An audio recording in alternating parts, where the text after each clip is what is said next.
edilizia popolare di altissima qualità, recupero di edifici storici, riqualificazione urbana, aiuto concreto a persone anziane o in difficoltà. Il tutto all'insegna dell'efficienza energetica e della sostenibilità. È così che il Comune di Vittorio Veneto ha risposto al bando Contratti di Quartiere 2, promosso e finanziato dal Ministero dei Trasporti e delle Infrastrutture e dalla Regione Veneto, vincendo la sfida di coniugare il benessere dei suoi cittadini con la salvaguardia e il restauro del suo centro più prezioso e caratteristico, quello di Serravalle.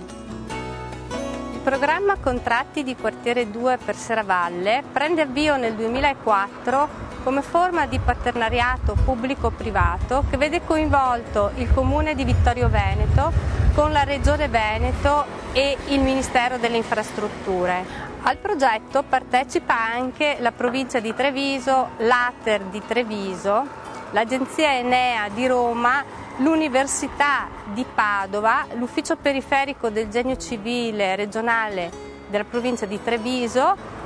e un partner privato, l'impresa Camerin di Conegliano. Il programma prevede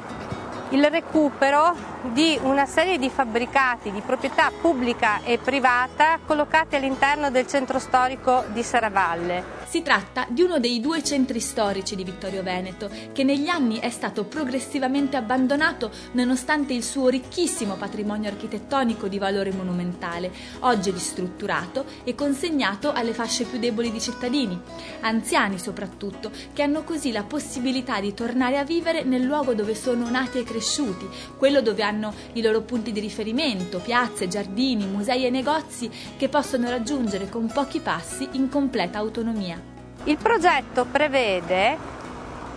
il recupero degli edifici di proprietà pubblica con l'inserimento di funzioni residenziali e di funzioni di interesse pubblico, spazi museali, spazi aperti alle associazioni, centro civico e quant'altro. Prevede poi, attraverso l'intervento del privato, il recupero del vecchio ospedale civile per trasformarlo in sede di distretto per l'USL.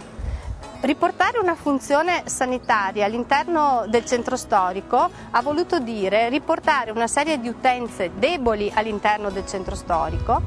ma ha voluto dire anche mettere a disposizione in modo confortevole, con adeguati spazi per la sosta, con la dotazione di mezzi pubblici, un servizio che è alla portata di tutti e se è alla portata di tutte è agevole per l'utente debole e anche confortevole nell'utilizzo per l'utente, chiamiamolo normodotato. Servizi minimi di altissima qualità, edifici storici riportati allo splendore originario nei quali sono stati ricavati appartamenti tecnologicamente avanzati e energeticamente sostenibili, anche grazie alle innovazioni scientifiche messe a disposizione dall'Enea. La parte sperimentale del progetto Vittorio Veneto, curato dall'agenzia Enea, ha molte peculiarità in quanto integra aspetti che riguardano discipline diverse. Infatti, questo progetto, a 4 anni di distanza dal suo originario concepimento, rappresenta ancora oggi un'esperienza pilota per l'Italia e anche per l'Europa in quanto abbina la difficile materia patrimonio culturale e specificatamente l'edilizia storica vincolata con gli aspetti di efficienza energetica. Difatti, l'intera massa critica di edifici del centro storico di Serravalle richiedeva profondi miglioramenti dal punto di vista energetico e a volte anche morfologico per rispondere in modo adeguato alle sempre crescenti esigenze del comfort termoigrometrico degli utenti, del comfort acustico e non per ultimo per rispondere alle normative che riguardano il risparmio energetico.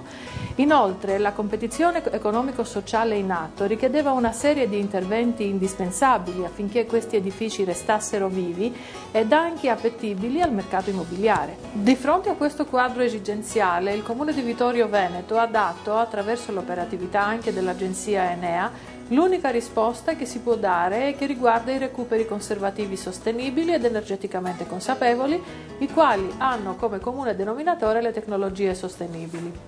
Una delle componenti principali che si è introdotta nella progettazione di questi recuperi conservativi sostenibili ed energeticamente consapevoli è rappresentata dalla domotica, dove tecnologie, comfort ed ambiente trovano un punto di convergenza per la soluzione dei problemi del sistema casa con una specifica connotazione tecnologico-ambientale.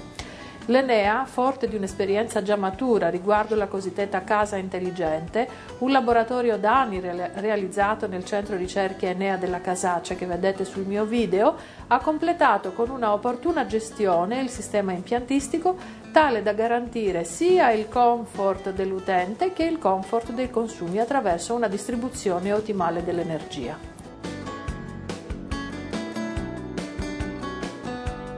Le aree di intervento domotico sono state riguardanti l'illuminazione,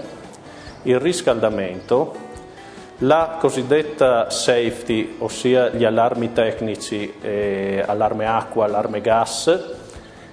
nonché una gestione più armoniosa e sicura dei carichi elettrici all'interno dell'edificio. Il cuore del sistema è la centralina che gestisce i messaggi che provengono dai diversi periferici e provvede al loro smistamento verso gli altri periferici. Oltre alla gestione dell'impianto di illuminazione, la centralina gestisce anche l'impianto termico. Possiamo infatti vedere qual è la temperatura attuale all'interno dell'edificio. Il tutto è stato suddiviso in 3 zone, zona giorno, notte e bagni, e per una gestione anche qui armoniosa dal punto di vista del risparmio energetico. Una seconda centralina ottimizza poi i consumi elettrici attivando o disattivando elettrodomestici come la lavatrice o la lavastoviglie nel momento in cui dovesse essere superata la soglia dei 3 kW, grazie alla comunicazione con speciali spine, cosiddette intelligenti. Negli appartamenti facenti parte di questa ristrutturazione, il campanello non serve solo ad annunciare l'arrivo di un ospite o di una persona desiderata, ma ha anche la funzione di fornire degli allarmi, se vogliamo, a richiesta da parte dell'utente, come può essere il semplice tirante di una doccia, oppure l'utilizzo di pulsanti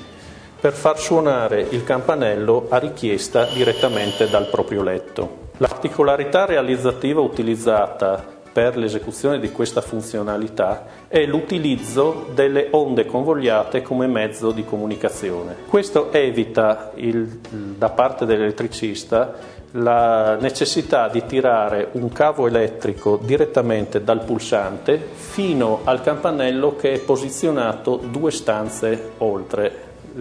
il pulsante.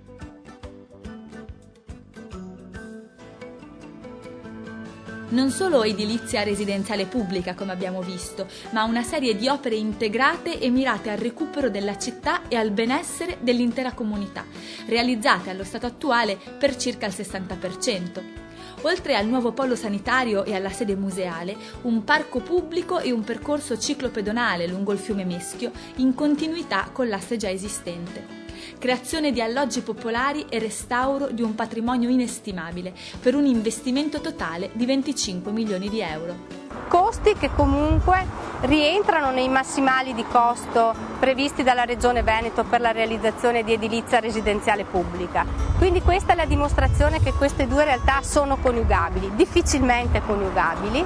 ma certamente meritevoli di essere prese in considerazione, perché quello che noi avremmo potuto offrire se avessimo fatto una scelta diversa sarebbe stato forse qualche alloggio in più, però in una realtà dove la qualità della vita delle persone anziane che ci sarebbero andate sarebbe stata decisamente minore. Una scelta, insomma, che dimostra come sia possibile coniugare gli investimenti pubblici destinati alle fasce più deboli della popolazione con scelte di qualità che migliorano la vita di tutti i cittadini.